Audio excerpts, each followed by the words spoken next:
Donc, bonjour à tous, bonjour à tous. Du coup, Pauline, donc j'ai la responsabilité, on va dire aujourd'hui, d'évoquer du coup la surdité et la malentendance. Je parlerai surtout en mon nom, du coup, je ne me permettrai pas de parler pour toutes les personnes sourdes ou malentendantes parce qu'il n'y a pas une surdité, il y a bien des surdités, donc des parcours de vie différents. Alors, quand on parle des personnes sourdes ou malentendantes, on parle de qui? Alors la représentation, c'est bien évidemment les personnes qui parlent en langue des signes française. Alors il faut savoir aujourd'hui que c'est à peu près 300 000 personnes en France, à peu près, les personnes sourdes qui communiquent grâce à cette langue. Et la grande majorité, du coup les 6 autres millions de personnes, ce sont des personnes malentendantes ou devenues sourdes, suite à la presbyacousie, c'est le vieillissement de l'oreille, un accident, une exposition au bruit, etc., etc. Donc ces personnes portent des appareils auditifs comme moi, peut-être des implants cochléaires ou peut-être n'en portent pas. Et quand on m'a dit aujourd'hui, oh tiens, ça serait bien d'intervenir sur le consentement, je me suis dit, ok, du coup, qu'est-ce que je vais pouvoir dire par rapport à la surdité? Et de toute façon, il y a deux sous-thématiques que je voudrais aborder avec vous. Ça va être la communication, déjà, parce que c'est le principal frein quand on rencontre une personne sourde ou malentendante, ou c'est aussi pour la personne le principal frein quand elle rencontre une personne entendante qui ne communique pas en langue des signes ou qui ne fait pas d'efforts pour communiquer avec elle. Et la deuxième sous-thématique, ça va être l'habilité sociale des jeunes sourds malentendants aujourd'hui. Du coup, qu'est-ce qu'on fait pour cette minorité aujourd'hui? Donc, la communication.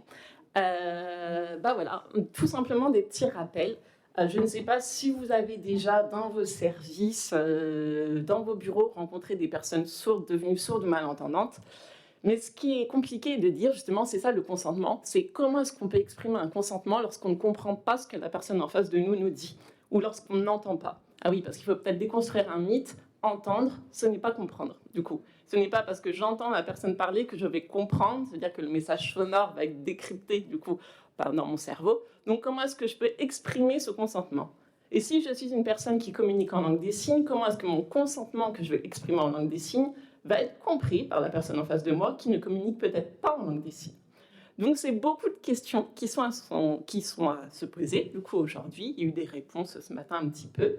Mais ce qu'il faut tout de même dire, c'est que la communication finale avec une personne sourde, devenue sourde ou malentendante, elle est assez simple à mettre en place. Mais c'est des principes, c'est des bonnes pratiques qui sont applicables pour tout le monde.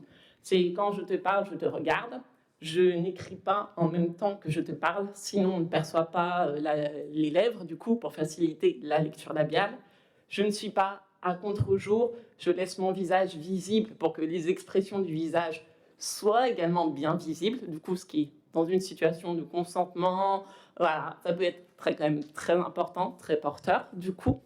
Donc des choses qui sont finalement assez simples à mettre en place, mais quand elles ne le sont pas mises en place, et justement, il y a incompréhension.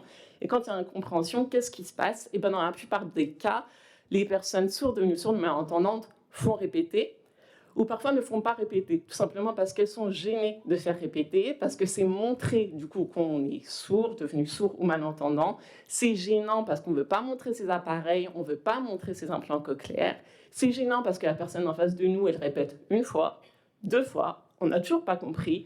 La 3e fois, on abandonne, tout simplement parce qu'on est fatigué, de faire ça tous les jours, H24, 7 jours sur 7. Il n'y a pas de jour férié pour le handicap, très clairement.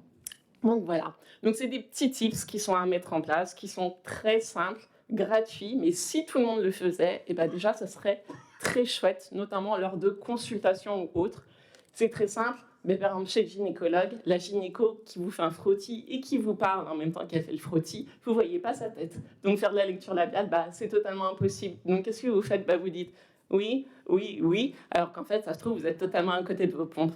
La problématique, c'est que là, dans une situation comme ça, ça peut aller, mais quand on vous prescrit un médicament, quand on vous parle d'un acte médical, quand on vous parle d'un acte qui a vraiment toute son importance, si on commence à dire oui, oui, oui, et qu'on n'a pas compris qu'est-ce qui se passe après, on n'effectue pas bien les soins, on ne prend pas bien son médicament, donc après, c'est des risques aussi pour la santé, la sécurité, bien évidemment, dans certains cas de consentement, pour la personne, et on fait durer les soins, on fait durer, et on reporte, et on a d'autres rendez-vous. Et les jeunes sourds, ou du coup malentendants aujourd'hui, on a un peu l'impression aujourd'hui qu'ils sont laissés un peu de côté, justement, parce qu'il n'y a pas de troubles associés. Ils sont appareillés, ils sont implantés, donc tout va bien. On peut leur expliquer le consentement, faire un petit cours sur l'éducation sexuelle de base. Bah, comme tous leurs élèves, eh ben, ils vont comprendre. Non, pas forcément. Il faut bien réexpliquer, passer par des vidéos. Ils pensent souvent en images. Nous, les sourds, on pense en images. Donc, si vous basez sur des mots, ce n'est pas forcément très compréhensible. Et la majorité des enfants sourds aujourd'hui vivent dans des familles entendantes. Tout simplement, leurs parents sont entendants. Est-ce qu'on parle ou non de sexualité, de consentement à la maison? Je ne sais pas. En tout cas, dans les établissements pour jeunes sourds, dans les services qui suivent ces jeunes sourds, on en parle un petit peu, mais ça commence à prendre de l'ampleur petit à petit. Mais comme tout jeune, quand ils n'ont pas l'information, où est-ce qu'ils vont aller?